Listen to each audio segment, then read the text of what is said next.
കിഴങ്ങുവർഗ്ഗ വിളകളിൽ സൂക്ഷ്മ മൂലകത്തിന്റെ പ്രാധാന്യം. ഇതേക്കുറിച്ച് തിരുവനന്തപുരം ശ്രീകാര്യം കേന്ദ്ര കിഴങ്ങുവർഗ്ഗ വിള ഗവേഷണ കേന്ദ്രത്തിൽ പ്രിൻസിപ്പൽ സയന്റിസ്റ്റായ ഡോക്ടർ സൂസൻ ജോണുമായി ഷിബു ജോർജ് നടത്തുന്ന അഭിമുഖ സംഭാഷണം ഇപ്പോൾ കേൾക്കാം. ഡോക്ടർ സൂസൻ പരിപാടിയിലേക്ക് സ്വാഗതം. മാഡം, ഏത് വിളയാണെങ്കിലും പ്രധാന മൂലകങ്ങളും ദ്വിതീയ മൂലകങ്ങളും ഇത് കർഷകർ ശ്രദ്ധിക്കാറുണ്ട്. എല്ലാവർക്കും മിക്കവാറും അറിയാം ഇതിനെക്കുറിച്ച്. പക്ഷേ സൂക്ഷ്മ മൂലകങ്ങൾ അത്ര തന്നെ പ്രാധാന്യമുള്ളതാണല്ലോ, അല്ലേ? അപ്പോൾ നമ്മുടെ കിഴങ്ങുവർഗ്ഗ വിളകളെക്കുറിച്ച് സംസാരിച്ചാൽ പ്രധാനമായുള്ള സൂക്ഷ്മ മൂലകങ്ങൾ ഏതൊക്കെയാണ്? ശരിക്കും പറഞ്ഞാൽ ഈ സൂക്ഷ്മ മൂലകങ്ങളും പ്രധാന മൂലകങ്ങളും ദ്വിതീയ മൂലകങ്ങളും പോലെ തന്നെ പ്രാധാന്യം അർഹിക്കുന്നതാണ്. പിന്നെ അതിനെ സൂക്ഷ്മ മൂലകങ്ങൾ എന്ന് എന്തുകൊണ്ട് പറയുന്നു എന്ന് ചോദിച്ചാൽ അതിൻ്റെ ആവശ്യകത വളരെ വളരെ ചെറിയ അളവിൽ മതി. അതുകൊണ്ടാണ് അതിനെ നമ്മൾ അതിൻ്റെ പ്രാധാന്യം കുറവുള്ളതുകൊണ്ടല്ല. ഇപ്പം മനുഷ്യൻ്റെ കാര്യത്തിലായാലും നമ്മൾ ഈ സൂക്ഷ്മ മൂലകങ്ങൾ വളരെ കുറച്ച് അളവിൽ മതി. നമ്മുടെ ഇപ്പോൾ പ്രോട്ടീൻ അല്ലെങ്കിൽ കാർബോഹൈഡ്രേറ്റ് അത് വേണ്ട അത്രയും ആവശ്യകത നമ്മുടെ ഈ പറഞ്ഞ അയൺ അല്ല ഇരുമ്പ്, കോപ്പർ, സിങ്ക്, മാംഗനീസ് ആ മൂലകങ്ങൾക്ക് അത്ര ആവശ്യകത മനുഷ്യനിലായാലും മൃഗങ്ങളിലായാലും ചെടികളിലും അത്ര ആവശ്യകതയില്ല. അപ്പോൾ അതിൻ്റെ ക്വാണ്ടിറ്റി അതിൻ്റെ അളവിൻ്റെ ഒരു ബേസിസിലാണ് നമ്മളിതിനെ സൂക്ഷ്മ മൂലകങ്ങൾ എന്ന് പറയുന്നത്. അല്ലാതെ പ്രാധാന്യത്തിൻ്റെ കുറവല്ല. പ്രാധാന്യത്തിൻ്റെ നമ്മൾ പറയുമ്പോൾ ഈ പ്രൈമറി അതായത് പ്രധാന മൂലകങ്ങൾ പ്രാഥമിക മൂലകങ്ങളായ നൈട്രജൻ, ഫോസ്ഫറസ്, പൊട്ടാസ്യം പോലെയും ദ്വിതീയ മൂലകങ്ങളായ കാൽഷ്യം, മഗ്നീഷ്യം, സൾഫർ പോലെയുമുള്ള പ്രാധാന്യം ഈ മൂലകങ്ങൾക്കും ഉണ്ട്. അതാണ് നമ്മൾ ആദ്യം മനസ്സിലാക്കേണ്ടത്. അപ്പം അത് മനസ്സിലാക്കി കഴിഞ്ഞാൽ തന്നെ നമുക്കറിയാം നമ്മൾ വളം ചെയ്യുമ്പോഴല്ലേ പോഷക പരിപാലനം നടത്തുമ്പോൾ ഈ മൂലകങ്ങൾക്കും അതുപോലുള്ള പ്രാധാന്യം കൊടുക്കണം. ജനറലി നമ്മൾ പറയുമ്പോൾ സൂക്ഷ്മ മൂലകങ്ങൾ എന്ന് പറയുമ്പോൾ വരുന്നത് അയൺ, ഇരുമ്പ്, കോപ്പർ, നാഗം, മാംഗനീസ്, സിങ്ക്, ബോറോൺ. ഇതാണ് നമ്മൾ സൂക്ഷ്മ മൂലകങ്ങൾ എന്ന് പറയുമ്പോൾ പ്രധാനമായിട്ട് വരുന്നത്. പക്ഷേ നമ്മൾ കിഴങ്ങുവർഗ്ഗങ്ങളെ സംബന്ധിച്ചിടത്തോളം നമ്മൾ പറയുമ്പോൾ ഏറ്റവും പ്രധാനപ്പെട്ടത് സിങ്കും ബോറോണുമാണ്. എന്തുകൊണ്ട് കേരളത്തിലെ നമ്മുടെ മണ്ണിൽ അയണിനും മാംഗനീസിനും ഒന്നും വലിയ ഒരു പ്രാധാന്യം ഇല്ല എന്ന് ചോദിച്ചാൽ നമ്മുടെ മണ്ണ് ഓൾറെഡി വെട്ടുകൽ മണ്ണാണ്. നമുക്കറിയാമല്ലോ, ലാറ്ററൈറ്റ് സോയിൽ. അപ്പോൾ ഈ ലാറ്ററൈറ്റ് സോയിൽ അയണും മാംഗനീസും ഒക്കെ ആവശ്യത്തിൽ കൂടുതലുണ്ട്. ഫോസ്ഫറസുമായിട്ട് ഫിക്സ് ചെയ്ത് വെച്ചേക്കുന്നത് കൊണ്ട് അതിൻ്റെ ഒരു ടോക്സിസിറ്റി നമ്മുടെ മണ്ണിൽ വരുന്നില്ല എന്നുള്ളതേ ഉള്ളൂ. മിക്കവാറും ഉള്ള അപ്ലാൻഡുകളിൽ, കരപ്രദേശങ്ങളിൽ. ഞാൻ പറഞ്ഞു വന്നതെന്ന് പറഞ്ഞാൽ അയൺ നമ്മുടെ മണ്ണിൽ ആവശ്യത്തിൽ കൂടുതലുണ്ട്. അപ്പം അതുകൊണ്ട് നമ്മൾ ഒരു എക്സ്റ്റേണൽ ഒരു വളം വഴി നമ്മൾ ഇത് സപ്ലൈ ചെയ്യേണ്ട ആവശ്യമില്ല. അതുപോലെ തന്നെ മാംഗനീസ്. പക്ഷേ നമ്മൾ ഏറ്റവും പ്രധാനമായിട്ട് നമ്മൾ കിഴങ്ങുവർഗ്ഗങ്ങളെ സംബന്ധിച്ചിടത്തോളം നമുക്ക് ഏറ്റവും പ്രധാനമുള്ള രണ്ട് മൂലകങ്ങളാണ് ബോറോണും സിങ്കും. അപ്പം ഈ ബോറോണിൻ്റെ ഒരു ആവശ്യകതയും അതിൻ്റെ ഒരു പ്രാധാന്യവും നമ്മൾ മനസ്സിലാക്കി പഠനങ്ങളൊക്കെ തുടങ്ങിയത് റീസെൻ്റ് ഒരു 10-15 വർഷമായിട്ടുള്ള ഒരു ഇൻഡെപ്തായിട്ട് നമ്മൾ അതിൻ്റെ ഒരു പഠനങ്ങൾ നടത്തിയത്. പക്ഷേ സിങ്ക് നമ്മൾ നേരത്തെ തന്നെ നമ്മളിതിനെക്കുറിച്ച് പഠിച്ചിട്ടുണ്ട്. അപ്പം നമുക്കറിയാം കോവിഡ് വന്ന സമയത്ത് നമ്മളെല്ലാം കഴിച്ച ഒരു ടാബ്ലറ്റ് ഉണ്ട്, സിങ്കോവിറ്റ്, ഓർമ്മയുണ്ടായിരിക്കുമല്ലോ. അപ്പം മനുഷ്യനിൽ എത്രമാത്രം സിങ്കിന് പ്രാധാന്യമുണ്ടോ, അപ്പം എന്തിനാ അന്ന് നമ്മുടെ ഒരു ഇമ്മ്യൂണിറ്റി ഡെവലപ്പ് ചെയ്യാനായിട്ടാണ് നമ്മളന്ന് സിങ്കോവിറ്റ കഴിച്ചത്. അപ്പം അതുപോലെ തന്നെ ചെടിക്ക് ഒരു ഇമ്മ്യൂണിറ്റി ഉണ്ടാകുന്നതിന് ഏറ്റവും പ്രധാനപ്പെട്ട ഒരു മൂലകമാണ് ശക്തിയാണ് സിങ്ക് എന്ന് പറയുന്നത്. ഞാൻ എന്താ ഇത് പറയാനുള്ള ഒരു റീസൺ എന്ന് പറഞ്ഞാൽ നമ്മൾ മരച്ചീനിയിലൊരു മൊസൈക്ക് രോഗമുണ്ട്, ഇലകുരുടിപ്പ് രോഗം. അപ്പം അത് നമ്മൾ മാനേജ് ചെയ്യാനായിട്ട് പലതരത്തിലുള്ള മൂലകങ്ങൾ നമ്മൾ ശ്രമിച്ചിട്ടുണ്ട്. അതിൽ നമുക്കൊരു നല്ല ഒരു മാനേജ്മെന്റ് അല്ലെ നമുക്കതിൻ്റെ ഒരു കൺട്രോള് ഈ ഇലകുരുടിപ്പ് രോഗം പ്രതിരോധ ഇത് കിട്ടിയത് സിങ്ക് എന്ന് പറയുന്ന മൂലകം നമ്മൾ ഉപയോഗിച്ചപ്പോൾ നമുക്ക് നല്ലൊരു പ്രതിരോധം കിട്ടി. അപ്പോൾ അതിൽ നിന്ന് നമ്മൾ മനസ്സിലാക്കുന്ന സിങ്കിൻ്റെ ഒരു പ്രാധാന്യം എന്ന് പറയുന്നത് ഒന്നാമതായിട്ട് അത് ഈ രോഗപ്രതിരോധ ശക്തി. രണ്ടാമതായിട്ട് ഞങ്ങൾ കണ്ട വേറൊരു കാര്യം, മരച്ചീനിയിൽ പ്രത്യേകിച്ചും ഈ കട്ടിൻ്റെ അംശം കുറയുന്നതായിട്ട് കണ്ടിട്ടുണ്ട്. കട്ടെന്ന് പറഞ്ഞാൽ അറിയില്ല, കയ്പ്. അതിൻ്റെ അംശം ഒരു പരിധി വരെ നമുക്ക് കുറയ്ക്കാനായിട്ട് ഈ സിങ്ക് എന്ന് പറയുന്ന മൂലകത്തിന് പറ്റും. അപ്പം നമ്മൾ അറിയേണ്ട ഒരു കാര്യം നമ്മുടെ മണ്ണിൽ എത്രമാത്രം സിങ്ക് ഉണ്ടെന്നുള്ളതാണ്. കേരളത്തിലെ മണ്ണിൽ ശരിക്കും പറഞ്ഞാൽ സിങ്ക് ഒരു 60% സിങ്ക് ഉണ്ട്, ആവശ്യത്തിന് സിങ്ക് ഉണ്ട്. പിന്നെ ബാക്കിയുള്ള കുറച്ച് പ്രദേശങ്ങളിൽ കൂടുതലായിട്ടുള്ളൊരു സിങ്കിൻ്റെ അഭാവം കണ്ടുവരുന്നത്. അപ്പം നമ്മൾ മരച്ചീനിക്കാണെങ്കിൽ നമ്മൾ സിങ്കിന് ഒരു റെക്കമെൻഡേഷൻ നമ്മൾ ഡെവലപ്പ് ചെയ്തിട്ടുണ്ട്. 1 ഹെക്ടറിന് 12.5 കിലോഗ്രാം സിങ്ക് സൾഫേറ്റ്, അതായത് ഒരു ചെടിക്ക് 1 ഗ്രാം വെച്ച് അങ്ങനെ കൊടുക്കാനായിട്ടൊരു റെക്കമെൻഡേഷൻ നമുക്ക് മരച്ചീനിക്കുണ്ട്. അതുപോലെ തന്നെ ചേനയ്ക്കും ഉണ്ട്. ചേനയ്ക്ക് നമ്മൾ റെക്കമെൻഡ് ചെയ്യുന്ന 20 കിലോഗ്രാം 1 ഹെക്ടറിന്, അതായത് 12,345 ചെടിക്ക് നമ്മൾ 20 കിലോഗ്രാം സിങ്ക് സൾഫേറ്റ് കൊടുക്കുക. അപ്പോൾ ഇതുകൊണ്ടുള്ള നേരത്തെ ചോദിച്ചതുപോലെ ഇതിനുള്ള ഗുണമെന്ന് പറഞ്ഞാൽ ചെടിയുടെ വളർച്ച, വിളവ്, രോഗപ്രതിരോധ ശക്തി, അതുപോലെ തന്നെ ഈ മരച്ചീനിയിലൊക്കെ ആണെങ്കിൽ കട്ടിൻ്റെ അംശം കുറയ്ക്കാനും പറ്റും. ഇതിന് സിങ്ക് സൾഫേറ്റ് ആണ് സിങ്ക് കൊടുക്കുന്നത്. സൾഫേറ്റ് ആണ് നമ്മൾ റെക്കമെൻഡ് ചെയ്യുന്നത്. അടിവളമല്ല, നമ്മളിത് കൊടുക്കുന്നത് എങ്ങനെയാന്ന് ചോദിച്ചാൽ നമ്മൾ മേൽവളം NPK 2 പ്രാവശ്യമായിട്ട് നമ്മൾ അടിവളം ആദ്യം കൊടുത്തു, പിന്നെ 2 മാസത്തിനകം, പിന്നെ അടുത്ത 2 മാസത്തിനകം നമ്മൾ മേൽവളവും കൊടുക്കും. ഏതാ മേജർ ന്യൂട്രി, അതായത് NPK. അത് കഴിഞ്ഞ് ഒരു 2 ആഴ്ചക്കകം നമുക്ക് ഇത് കൊടുക്കാം. ആദ്യമേ കൊടുക്കേണ്ട ആവശ്യമില്ല, കാരണം ഇത് ഒലിച്ചു പോകാനൊക്കെ ഇച്ചിരി സാധ്യതയുള്ള മൂലകമായതുകൊണ്ട് നമ്മൾ കൊടുക്കുന്നത് വളരെ 1 ഗ്രാമേ കൊടുക്കുന്നുള്ളൂ. അപ്പോൾ അത് നമ്മൾ ആദ്യമേ കൊടുത്തത് അതുകൊണ്ട് നമ്മുടെ ഇതിൻ്റെ ചെടിയുടെ വളർച്ച നല്ലതായിട്ടൊരു ബ്ലൂം ചെയ്ത് എന്ന് പറഞ്ഞാൽ ഇപ്പോൾ ഒരു 4 മാസമൊക്കെ കഴിയുമ്പോഴായിരിക്കും മരച്ചീനി ആയാലും ചേനയായാലും അതിന് മാക്സിമം വെജിറ്റേറ്റീവ് ഗ്രോത്ത് സ്റ്റേജ് എന്ന് പറയുന്ന ഒരു 4-6 മാസം, 4 മുതൽ 6 മാസം വരെ. ആ കാലഘട്ടത്തിൽ 4-ാം മാസത്തിൽ 4 മാസം കഴിയുമ്പോൾ നമുക്കിത് കൊടുക്കാം, സിങ്ക് സൾഫേറ്റ് ആയിട്ട് കൊടുക്കാം. പിന്നെ ഇതിൻ്റെ ഡെഫിഷ്യൻസി, ഏതെങ്കിലും തരത്തിലുള്ള ഈ മൂലകത്തിൻ്റെ അഭാവം മണ്ണിലുണ്ടെങ്കിൽ ചെടിയിലത് എങ്ങനെ പ്രകടമാക്കും എന്നുള്ളത് നമുക്ക് ഒരു സിംറ്റം, ലക്ഷണം കാണാം. അത് ശരിക്കും പറഞ്ഞാൽ സിങ്കിൻ്റെ ലക്ഷണം എന്ന് പറഞ്ഞാൽ നമ്മൾ കണ്ടിട്ടുള്ളത് ഈ ഇലകൾ ട്രൂപ്പ് ചെയ്യുക നമ്മൾ പറയത്തില്ല, ഇങ്ങനെ തൂങ്ങിക്കിടക്കും. അത് തന്നെ അങ്ങനെ കിടക്കും. എന്നാലും അത്ര ഒരു പ്രകടമായിട്ടൊരു ലക്ഷണം കണ്ടിട്ടുണ്ടോ എന്ന് ചോദിച്ചാൽ നമ്മൾ വളരെ റെയറായിട്ട് ഇത് കണ്ടിട്ടുള്ളൂ. പക്ഷെ നമ്മൾ മണ്ണ് പരിശോധിക്കുമ്പോൾ നമുക്കറിയാൻ പറ്റും മണ്ണിനകത്ത് കുറവാണ്. പിന്നെ വേറൊരു കാര്യം എന്ന് പറഞ്ഞാൽ നമ്മളിപ്പോൾ സിങ്ക് കൊടുത്താലും നമ്മൾ കൊടുത്തുകൊണ്ട് ഇരുന്ന് ആ ഒരു ക്രിട്ടിക്കൽ ലെവൽ എന്ന് പറയും. കാരണം ആ മണ്ണിന് എത്രമാത്രം വേണം ഒരു ഈൽഡ് കൂടാനായിട്ട്. അതിൽ കൂടിയ ഒരു ലെവലിൽ വന്നു കഴിഞ്ഞാൽ നമ്മൾ സിങ്ക് സൾഫേറ്റ് കൊടുത്താൽ വിള റെസ്പോണ്ട് ചെയ്യത്തില്ല. അതിന് നമ്മൾ ക്രിട്ടിക്കൽ ലെവൽ എന്ന് പറയുന്നത്. ഇത് 0.6 ppm ആണ് നമ്മുടെ മണ്ണിൻ്റെ, 0.6 ppm.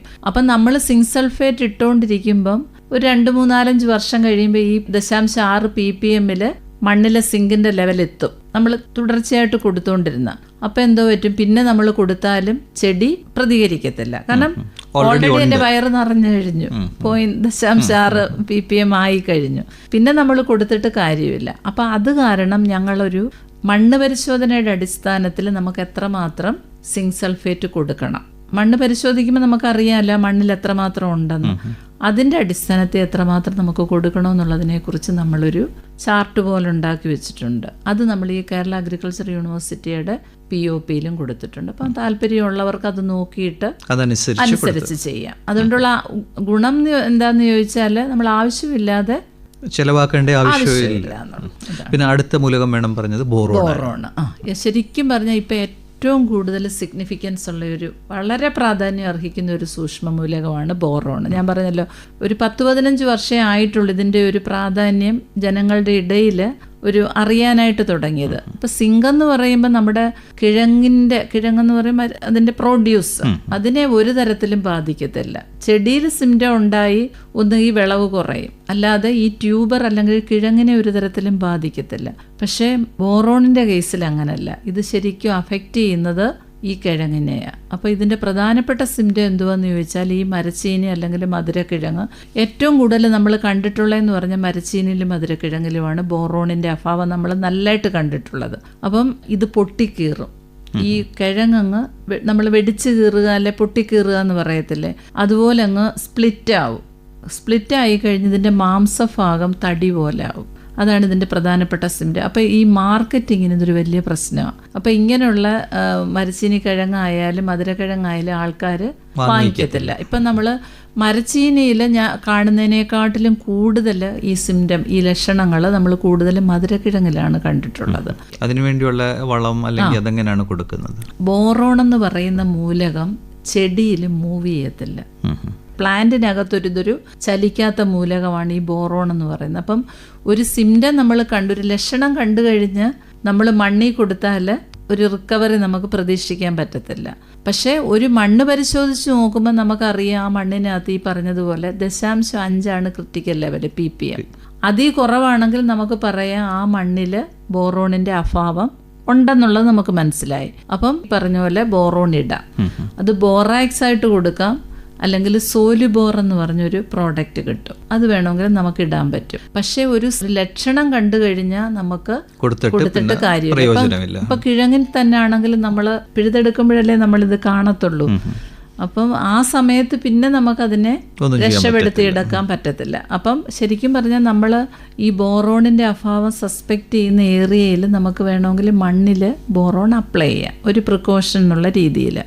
അതുപോലെ തന്നെ വേറൊരു കാര്യം എന്ന് പറഞ്ഞാൽ ചെടിയിലും ഇത് സിംറ്റം കാണിക്കും. നമ്മൾ മരച്ചീനിയിലൊക്കെ ആണെങ്കിൽ ഇതിൻ്റെ സിംറ്റം നമുക്ക് നല്ലതായിട്ട് കാണാൻ പറ്റും.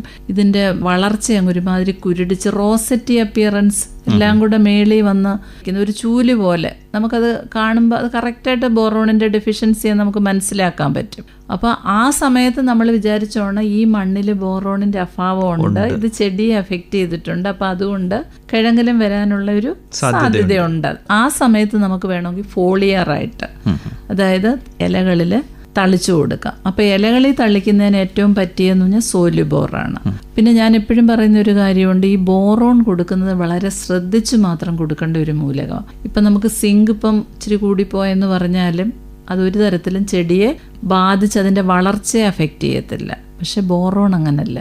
ബോറോൺ നമ്മൾ പറയുന്ന ഒരു ലെവലിൽ കൂടുതൽ നമ്മൾ അപ്ലൈ ചെയ്ത് കഴിഞ്ഞാൽ ചെടി നശിച്ചു പോകും. അപ്പോൾ അതിന് നമ്മൾ ശ്രദ്ധിക്കേണ്ട ഏറ്റവും പ്രധാനപ്പെട്ട കാര്യം ഒന്നെന്ന് പറയുന്നത് എത്ര മാസം പ്രായമുള്ള ചെടിയാണ്, ഒന്നാമത്തെ കാര്യം. രണ്ടാമത്തത് ആ വിള അല്ലെ ആ ചെടിയുടെ വെജിറ്റേറ്റീവ് കായികമായ വളർച്ച എങ്ങനെയുണ്ട്. പിന്നെ ഏത് തരം ക്രോപ്പാണ്, അതായത് ആനുവൽ ക്രോപ്പാണോ പെറനിയൽ ക്രോപ്പാണോ, ഈ 3 കാര്യങ്ങൾ നോക്കി മാത്രമേ നമ്മളൊരു ബോറോൺ ഒരു റെക്കമെൻഡേഷൻ നമുക്ക് കൊടുക്കാൻ പാടുള്ളൂ. അപ്പോൾ ഒരു വലിയ ഡോസ് കയറ്റി ഒരു ഭയങ്കര ഒരു ഉയർന്ന ഒരു റേറ്റിൽ നമ്മൾ ഈ പറഞ്ഞ പോലെ ഒരു ആനുവൽ ക്രോപ്പ് ഇപ്പൊ മരച്ചീനി അല്ലെ ഒരു ക്രോപ്പിന് നമ്മൾ കൊടുത്തു കഴിഞ്ഞാൽ അത് ശരിക്കും പറഞ്ഞാൽ അത് ഹാനികരമല്ല, അത് ഉണങ്ങിപ്പോവും. നമുക്ക് നേരിട്ട് എനിക്ക് അനുഭവമുള്ള ഒരു ഇതായതുകൊണ്ടാണ് ഞാൻ ഇങ്ങനെ പറയുന്നത്. നമ്മൾ മരച്ചീനിയിലാണെങ്കിൽ ഒരു 3 മാസം പ്രായമുള്ള ചെടിക്ക് മണ്ണിലും കൊടുത്തു, ചെടിയിലും അടിച്ചു കൊടുത്ത് 2 ദിവസം കഴിഞ്ഞപ്പോൾ അതെല്ലാം ഉണങ്ങിപ്പോയി. അപ്പോൾ അതുകൊണ്ട് നമ്മൾ എപ്പോഴും ബോറോൺ ഉപയോഗിക്കുമ്പോൾ ശ്രദ്ധിക്കേണ്ട 3 കാര്യങ്ങളാണ് ഞാൻ പറഞ്ഞത്. ഇപ്പം ശരിക്കും പറഞ്ഞാൽ മധുരക്കിഴങ്ങ് പോലുള്ള ഒരു 3 മാസം അല്ലെങ്കിൽ 3.5 മാസം അതിൻ്റെ ഡ്യൂറേഷനുള്ളൂ. അത്രയുള്ള ഒരു ക്രോപ്പ് ഒരു മാസം പ്രായമുള്ള സമയം നമുക്ക് മാക്സിമം ഒരു 0.1% കൂടുതൽ സോലുബോർ അടിക്കാൻ പാടില്ല. അതായത് 1 ഗ്രാം 1 ലിറ്റർ വെള്ളത്തിൽ അതിൽ കൂടുതൽ നമ്മൾ അടിക്കാനായിട്ട് പാടില്ല. അപ്പോൾ അത് വളരെ ശ്രദ്ധിച്ച് വേണം നമ്മൾ കൊടുക്കാൻ. അപ്പോൾ ഇതൊക്കെ നമ്മൾ ഈ കേരള അഗ്രികൾച്ചർ യൂണിവേഴ്സിറ്റിയുടെ പാക്കേജ് ഓഫ് പ്രാക്ടീസസിൽ ഈ പറഞ്ഞ ബോറോൺ മാനേജ് ചെയ്യാനുള്ള റെക്കമെൻഡേഷൻ പ്രത്യേകിച്ചും മധുരക്കിഴങ്ങിൻ്റെത്. മരച്ചീനിയിൽ നമ്മളൊരു പരിധി വരെ ഇത് മാനേജ് ചെയ്ത് എങ്ങനെയാണെന്ന് ചോദിച്ചാൽ കസ്റ്റമൈസ്ഡ് വളങ്ങളെക്കുറിച്ച് ഞാൻ പണ്ട് പറഞ്ഞിട്ടുണ്ട്. അപ്പോൾ ഈ വളങ്ങളുടെ ഒരു മൂലകം കമ്പോണന്റ് മൂലകമാണ് ഈ ബോറോൺ. ഇപ്പം നമ്മൾ ഈ കോവിഡിൻ്റെ സമയത്ത് തന്നെ എനിക്കറിയാം പല ഫാമേഴ്സ് ഈ പ്രശ്നം വന്നിട്ട് എന്നെ വിളിച്ചു. ഞാൻ പറഞ്ഞു ഈ സമയത്ത് നമുക്കതിനെ വിളവെടുക്കാറായി, ഇനി ഇതിനെ ക്രോപ്പിനെ രക്ഷപ്പെടുത്താൻ പറ്റത്തില്ല, നിങ്ങൾ ഈ കസ്റ്റമൈസ്ഡ് വളം ഈ ബോറോൺ ഉള്ളത് ഇതുപോലെ മിക്സ് ചെയ്തിട്ട് നോക്ക്, അടുത്ത ക്രോപ്പിനെ നമുക്ക് രക്ഷ. അപ്പോൾ അവർ വളരെ ഹാപ്പിയായി, അവർക്കൊരു പ്രശ്നങ്ങളും ഇല്ല. കാരണം ഈ വളത്തിൻ്റെ ഒരു കമ്പോണന്റ് മൂലകമാണ് ബോറോൺ. അത് കഴിഞ്ഞ് വേറെ ഒരെന്ന് പറഞ്ഞാൽ നമ്മുടെ കയ്യിൽ 6 മൈക്രോന്യൂട്രിയൻ ഫോർമുലേഷൻ ഉണ്ട്. ഫോളിയറായിട്ട്, അതായത് ഇലകളിൽ തളിച്ചു കൊടുക്കുന്ന മൈക്രോന്യൂട്രിയൻ സമൃദ്ധമായ ഫോളിയറായിട്ടുള്ള ഫോർമുലേഷൻസ്. അത് മരച്ചീനിക്ക് 2 എണ്ണം ഉണ്ട്. അമ്ലഗുണമുള്ള മണ്ണിലും ഉണ്ട്, ന്യൂട്രൽ ടു ആൽക്കലൈൻ, അതായത് പിന്നെ നമ്മുടെ സാധാ pH 7 അതിന് മേളിൽ pH ഉള്ള മണ്ണിനുള്ളതും, പിന്നെ മധുരക്കിഴങ്ങിനുണ്ട്, ചേനയ്ക്കുണ്ട്, കാച്ചിലിനുണ്ട്, ചേമ്പിനുണ്ട്, നമ്മുടെ കൂർക്കയ്ക്ക്. ഇതിനെല്ലാം പറ്റിയ മൈക്രോനോൾ എന്ന് പറയുന്ന ഒരു സൊല്യൂഷൻ, അതെല്ലാം കൊമേഴ്ഷ്യലൈസ് ചെയ്ത് ഞങ്ങളുടെ അവിടെ ലഭ്യമാണിത്. നമ്മുടെ CTCRയുടെ സെയിൽസ് കൗണ്ടറിൽ ഇത് ലഭ്യമാണ്. അപ്പോൾ ഇതിൻ്റെ ഗുണമെന്ന് പറഞ്ഞാൽ ഇത് ഫോളിയറായിട്ട് ഈ ചെടിയുടെ വളർച്ചയുടെ സമയത്ത് 2-3 പ്രാവശ്യമായിട്ട് നമ്മൾ തളിച്ചു കൊടുക്കണം. അതായത് 5 ml 1 ലിറ്റർ വെള്ളത്തിൽ, 1 ഏക്കറിന് 1 ലിറ്റർ. അപ്പോൾ ഇതിൻ്റെ ഗുണം എന്തുവാന്ന് ചോദിച്ചാൽ ഇത് ചെയ്തു കഴിഞ്ഞാൽ നമുക്ക് വിളവ് കൂടും 1. 2 ഇത്തരത്തിലുള്ള ഡെഫിഷ്യൻസി അഭാവ ലക്ഷണങ്ങളൊന്നും ചെടികളിൽ വരത്തില്ല. പിന്നെ അതുപോലെ തന്നെ ഇതിൻ്റെ പ്രൊഡ്യൂസിൻ്റെ ക്വാളിറ്റി, ഗുണങ്ങളും ഇമ്പ്രൂവ് ചെയ്യുമെന്നാണ് നമ്മൾ. മൈക്രോസോളിൽ സിങ്കിന്റെ അംശവും ഉണ്ട്, എല്ലാം ഉണ്ട് അതിനകത്ത്. പിന്നെ സിങ്ക്, ബോറോണ്, അയണ്, മാംഗനീസ്, അങ്ങനെ പല മൂലകങ്ങളും അതിനകത്ത് അടങ്ങിയിട്ടുണ്ട്. ഓരോ ക്രോപ്പിന്റെ ആവശ്യകത അനുസരിച്ചുള്ള ഒരു കോമ്പോസിഷൻ അനുസരിച്ചാണ് അത് മിക്സ് ചെയ്ത് ഈ ഫോർമുലേഷൻ ഉണ്ടാക്കിയിരിക്കുന്നത്. ശരിക്കും നമ്മൾ ഈ സൂക്ഷ്മ മൂലകങ്ങളിൽ ഏറ്റവും പ്രാധാന്യം കൊടുക്കേണ്ട മൂലകം ബോറോൺ, അത് കഴിഞ്ഞ് സിങ്ക്. ബാക്കിയുള്ള മൂലകങ്ങളെ സംബന്ധിച്ചിടത്തോളം അത്ര വലിയൊരു പ്രാധാന്യത്തിന്റെ ആവശ്യകതയില്ല. ബോറോൺ തീർച്ചയായിട്ടും നമ്മൾ ശ്രദ്ധിക്കണം. അല്ലെങ്കിൽ ഈ പറഞ്ഞതുപോലെ ഈ കിഴങ്ങ്, അതായത് ട്യൂബറിനെയാണ് അത് എഫക്ട് ചെയ്യുന്നത്. അപ്പം അതൊരു എക്കണോമിക് ലോസ് ആയിരിക്കും. ഡോക്ടർ സൂസൻ, താങ്കൾ പരിപാടിയിലേക്ക് വന്ന് നമ്മൾ കിഴങ്ങുവർഗ വിളകളിലെ സൂക്ഷ്മ മൂലകത്തിന്റെ പ്രാധാന്യത്തെക്കുറിച്ച് നല്ലൊരു ചർച്ച ചെയ്യാൻ നമുക്ക് സാധിച്ചു. വളരെ നന്ദി. Thank you.